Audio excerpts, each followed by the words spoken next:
Hello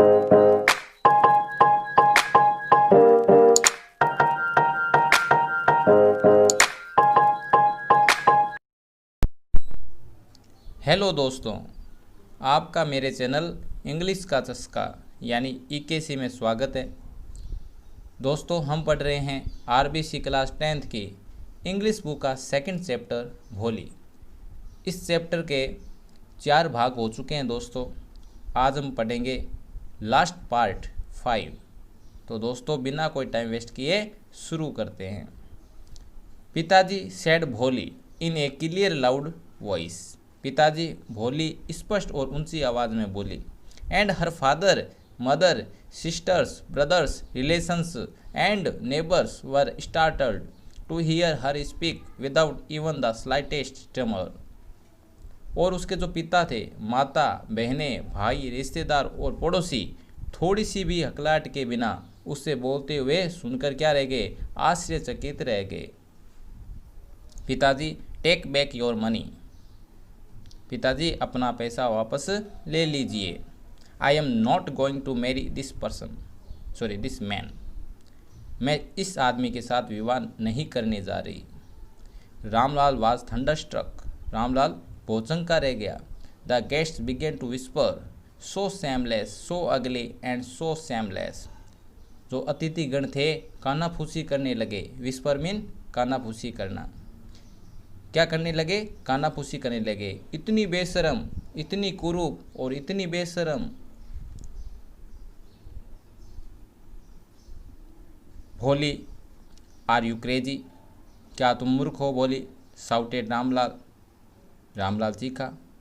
you want to disgrace your family.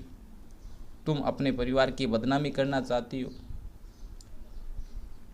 Have some regard for our इज्जत।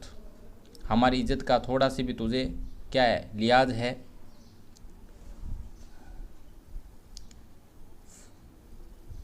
For the sake of your izzat said Bholi. आपकी इज्जत की खातिर, भोली ने कहा। I was willing to marry this lame old man.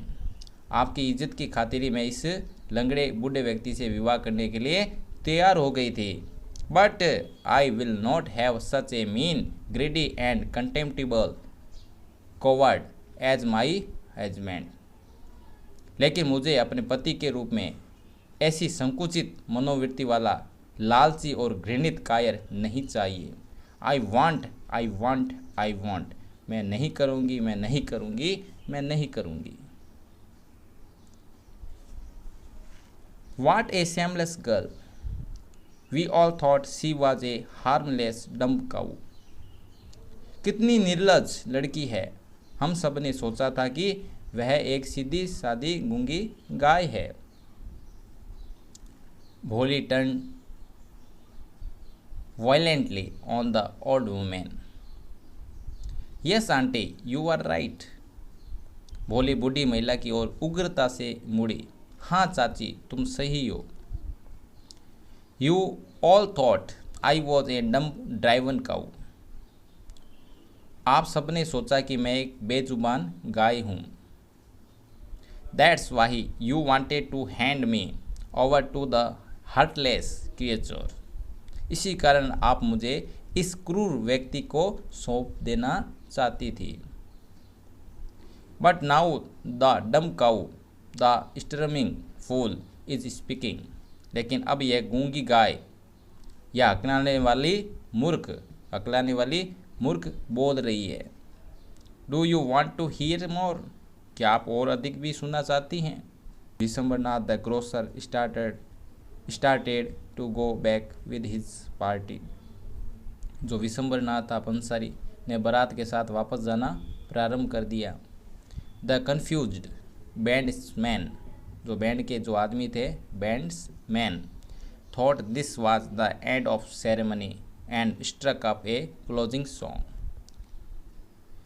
और जो बैंड के जो वहाँ पे आदमी थे, उन्होंने सोचा कि विवाह तो संपन्न हो चुका है, पूरा हो चुका है, इसलिए उन्होंने अंतिम विदाई गीत बजाना शुरू कर दिया।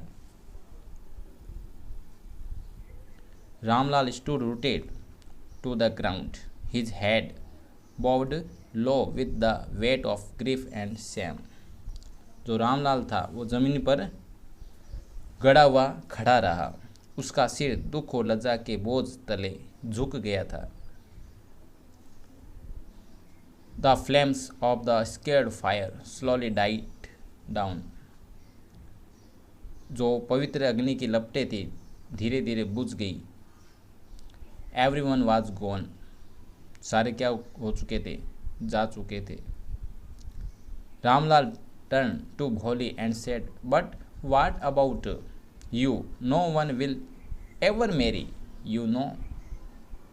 रामलाल भोले की ओर मुड़ा और बोला, परंतु तेरा क्या होगा, अब तुझसे कोई कभी विवाह नहीं करेगा।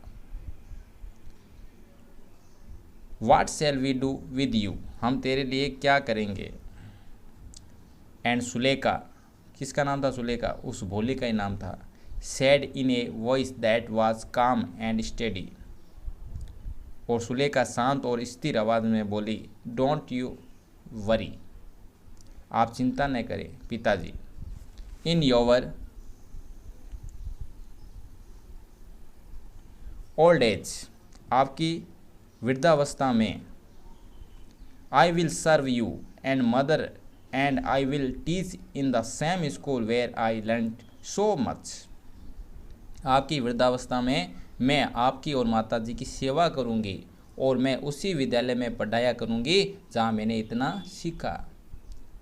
इजंट दैट राइट मैम, क्या यह ठीक नहीं है madam. The teacher had all along stood in A corner watching the drama. जो अध्यापिका थी इस दौरान नाटक देखते हुए एक कोने में खड़ी थी। यस भोले, ऑफ कोर्स, हाँ बोले निस्संदेह। शी रिप्लाइड, उसने उत्तर दिया। And in her smiling eyes was the light of a deep satisfaction that an artist feels when contemplating the completion of her masterpiece। और उसकी मुस्कुराती हुई आंखों में गहरी संतुष्टि, सेटिस्फैक्शन मीन संतुष्टि की रोशनी थी जो एक कलाकार उस समय महसूस करता है, रियलाइज करता है, फील्स करता है, जब वह अपनी सर्वश्रेष्ठ कलाकृति मास्टरपीस यानी कि सर्वश्रेष्ठ कलाकृति के समापन का विचार करता है। तो दोस्तों यह लेसन एंड हुआ। उम्मीद है आपको यह लेसन समझ में आया होगा। तो दोस्तों मेरे वीडियो को लाइक कर दीजिए। यदि आपने मेरे चैनल इंग्लिश का चस्का यानी EKC को अभी तक सब्सक्राइब नहीं किया है तो दोस्तों प्लीज़ सब्सक्राइब कीजिए। मिलेंगे नेक्स्ट लेसन में, नेक्स्ट वीडियो में। तब तक के लिए बाय, थैंक यू।